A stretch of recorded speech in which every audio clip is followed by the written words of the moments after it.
there's lots of team building workshops out there, I guess, which is nice. But this was slightly different in that it was not just about team building, it was about how to put some of those components, some of those behaviors in place as a leader that ensured not only that you have that team building ethos going through, but moving forward, you are constantly able to check in on your team and make sure that your team is high level of cohesion and is cooperating really well.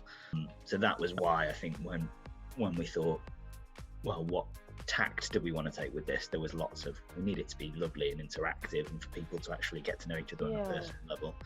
We're not giving them a tool, a step-by-step on how to be your team and how to lead them and how to control them.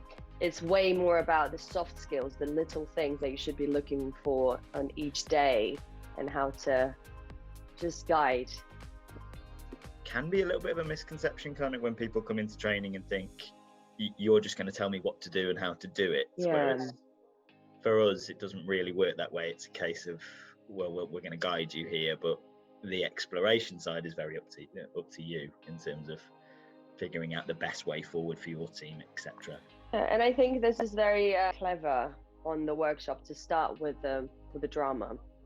You don't start with theory. No.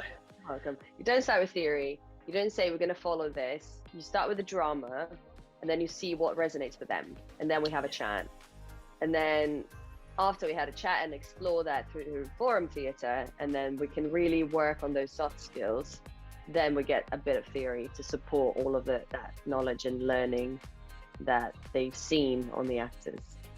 And you can see when we use drama, people they're so on it, they're so focused, which is really hard on Zoom. So it's really lovely they were able to do this. So they get excited about watching something, and you don't expose them. They're watching something that might have happened in their lives, because as you do it in an act, you talk to the client, you see what works for them, you do something ad hoc for them. So it's something that it probably has happened in their life. So they see it happening in front of them, and then we can cut the scene and we can just talk about what they've seen. The really different thing about not this workshop, but our first rollout of this workshop, which is really exciting, is that it's an international workshop. Oh yeah. So we literally have had people joining from all over the world, which has been really exciting, I've got to say. But I was just going to check in with you, Juliana, of what your perception of that is and how that feels for you. I'm a foreigner as well, so it's lovely when we see people from all over the world.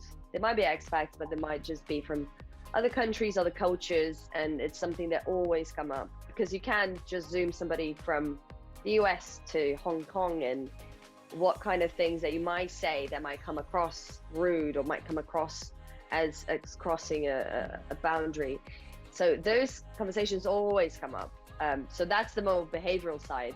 But the practical side is that it's lovely that even though we're in very different time zones, so sometimes here is in the morning and then we're talking to someone who's just logging in at 8 p.m.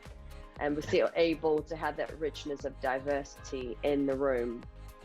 Just as an overview, we've just been chatting over our Building Effective Teams workshop, which looks at the dynamics of a team and how you as a leader can create cohesion and can create a really collaborative atmosphere using lots of different tools, techniques, theories, and above all, using drama for training.